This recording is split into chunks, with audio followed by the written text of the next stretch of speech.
My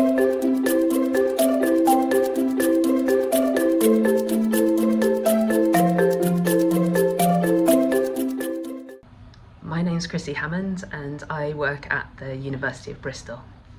So my job is Professor of Musculoskeletal Sciences, and that means that I do some teaching and do some lectures, and it also means that I do a lot of research.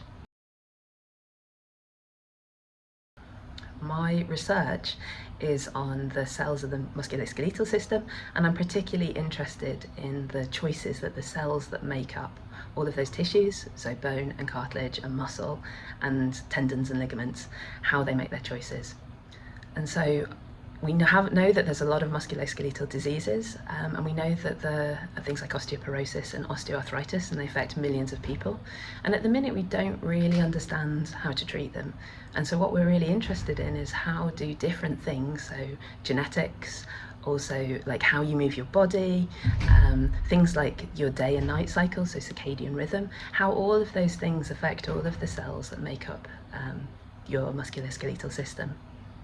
What we use is zebrafish to answer those questions, and we use that because they're beautiful and they're see-through, and that means that we can tag the different cells with fluorescent proteins. So these are the ones that used to make jellyfish fluorescence. We can make green ones and red ones, and we can then watch the cells behaving while they're still inside your body, so we can change things and see how cell behavior changes, and that lets us unpick all of the things that contribute.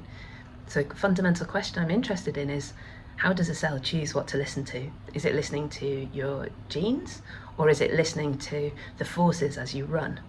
Does it want to listen to like what else is going on in your body, like have you got an infection, or is it trying to combine all that information in one?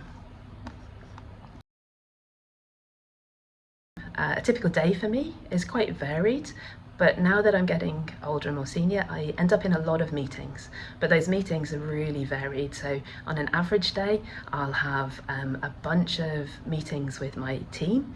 They're the most fun. I get to do them either with my research team or with our amazing collaborators, and we discuss all of the cool stuff we're doing. So we'll be discussing how to make experiments work. So how do we look at fracture repair, or what happens when we inject materials in to stabilize a fracture, what happens when we age, and we'll be trying to work out the best ways to answer all the questions. My research is really interdisciplinary, and what that means is I work with people from lots of different subjects. So I work with clinicians, so medics, I work with engineers, I work with physicists, mathematicians, chemists, material scientists, and that makes my days really varied. And it often means that I get to talk to people who do really exciting stuff. So because I work in all sorts of subject areas, my days can be quite varied. So some of the sort of fun things that we get up to, we've worked a bit with the UK Space Agency to understand how different gravity affects your musculoskeletal system.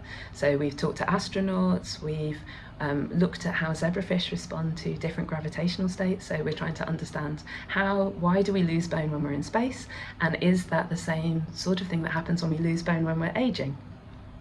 So I also get the really fun job, because I love the science of working with the Big Bang. So I've been a judge on that, which is a school science competition for years, and it means that I get to find out all the cool experiments that school students are doing, but I also spend a lot of time working with science centres and going into schools, showing people my fish. And actually some of the really cool research we do has come out of questions that have been asked to me by school kids, because we've then gone, oh, I wonder why that is the case, and then we've designed experiments to test it. So to become a scientist or a lecturer, you typically need to have some science GCSEs and A-levels, and then to do a science-based subject at university. But which one doesn't actually matter that much. You can easily swap between all of the sciences much later in your career. So I would say I still haven't really fixed on one particular subject area, and instead I'm really interested in how they all come together. And so for me, having swapped subjects actually is really useful. And within my research team, we've got people from a lot of different scientific backgrounds, and that's great because it really helps us to have a wider variety of thinking. So if I was giving my younger self some advice, I would tell me to stick with doing all the fun stuff. Like I guess I thought at the time that that all of the choices I made would really influence what I did later in a very serious way, and thought that I would be cutting things off.